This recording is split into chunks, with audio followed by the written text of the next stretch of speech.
Hello everyone, happy Thursday. And my name is Ting. I'm an artist and an art business coach. Okay, now I coach artists of all levels to make their talent into a business. And today I want to discuss about how to make our art more unique and uniquely ours as well. Now, let me know what you think. I think that most artists are sensitive and we are more of introverts as well as empaths, right? Some of us are more compassionate, we feel more, we're definitely more emotional. And the thing is, we love our own companionship more than going out to a full crowded room at a party.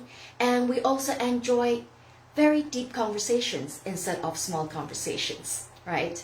And I want to discuss how we can let our emotions, make our emotions and basically translate it into our artwork so that we can make art that's uniquely ours. And that is an important thing.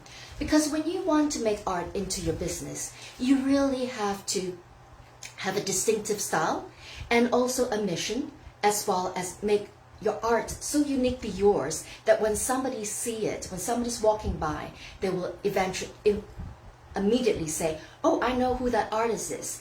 Your art has to be very distinguished, okay, and has to have a distinctive style. And I believe that if we let our emotions into our artwork, we will be able to create unique art that nobody else creates, okay? Now I want to talk about how my art business started, all right? My husband and I, when we got married, we were in our mid-20s, we were young, adventurous, and we definitely wanted to travel. That was one of the things that made me fall in love with him, was his adventurous soul. So right after we got married, practically almost literally, we moved to the Caribbean. We went to the Cayman Islands. We were having a blast. Living in the Caribbean was just like living in paradise, because we were always playing under the sun, in the turquoise water, and it was amazing. Every free time we had, that's what we were doing. Unfortunately, one beautiful sunny day, Paul, my best friend, got into a car accident and he was severely injured. At that time, of course, he was in pain and I was depressed. And he was going to doctors after doctors, chiropractors, physiotherapists, and it was a string of appointments. One day, as he was heading towards one of his doctor's appointments, he stopped by our shop. And I said to him, oh, what are we doing? He said, well, you have always wanted to paint. How about if we start now? So that day we purchased a lot of art supplies. And that night after work, I started painting. The first few paintings were reference pictures that I took on my trip to Costa Rica. And some paintings were done of pictures from magazines. After a few trials, I'm like, okay, this is enough. I'm going to start painting what I want to do. So I started painting my pain and my frustrations.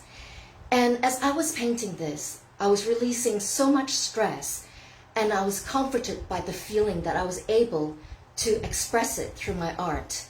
And it gave me such a comfort, and it releases so much of my stress, I became very addicted to it.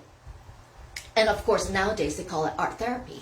At that time, I didn't know what it was called. I just knew that it felt good, and I painted, and I painted. I became very addicted to it. Every time after work, before work, I was painting. I was painting around the clock, okay? And I was painting till 4 a.m. in the morning. I was so addicted to it. I loved it. I quenched it. And I learned everything I could from it. Now, artists, I want to encourage you to put your emotions into your art, all right? When you put your emotions into your art, you will create art with more depth. And don't be afraid to feel while you're painting. Don't, say, well, I'm not feeling very well emotionally, so I don't think I should paint. Well, no, use that energy, channel that energy, and make it into work. And I'll let you know, once you make that into work, your work will get better and better. Your work will have complexity, and not only will it have complexity, it will have this soulful look to it. And when your viewers look at your work, they will know that the inspiration that derived from this work, it has a lot of depth.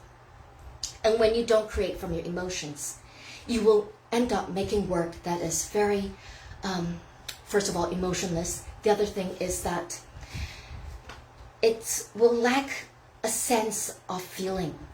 And I do know that every artwork, when you look at it, the art that you love, isn't it the one that took away your breath?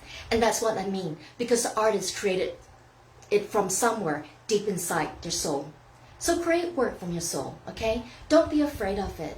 Don't fake it. Just create. If you're feeling joy, create from joy.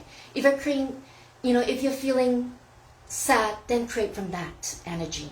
That energy source is very important for you to make you an artist with distinguished work.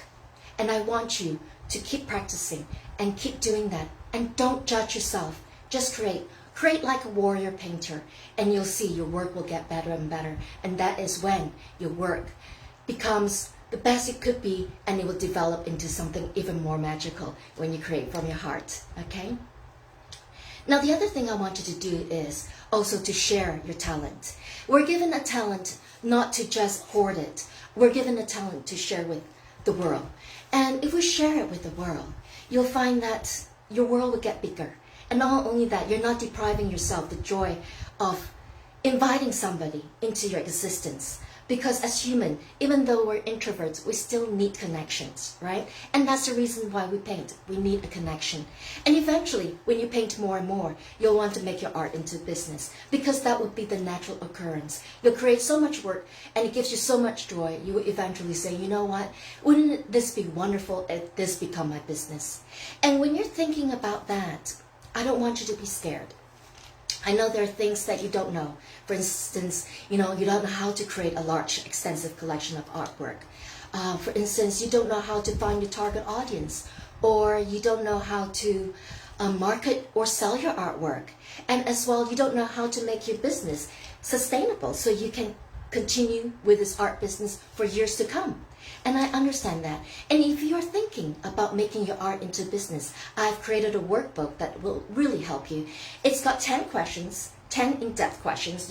You actually should sit down and write down these 10 questions that is in your workbook. Because once you work through and journal through this workbook, you will come to the conclusion what you would like to do with your talent. Either to become a full-time artist, or to make it into a side hustler, or maybe you can say, you know what, I'm going to wait a little bit. And I have a link right above, so please click on and download your workbook and start working at it. You will find that it's very helpful to make a decision of if you want to turn your talent into an art business, okay? Thank you so much for joining me today, and I shall see you next Thursday, noon PST. All right. Bye-bye.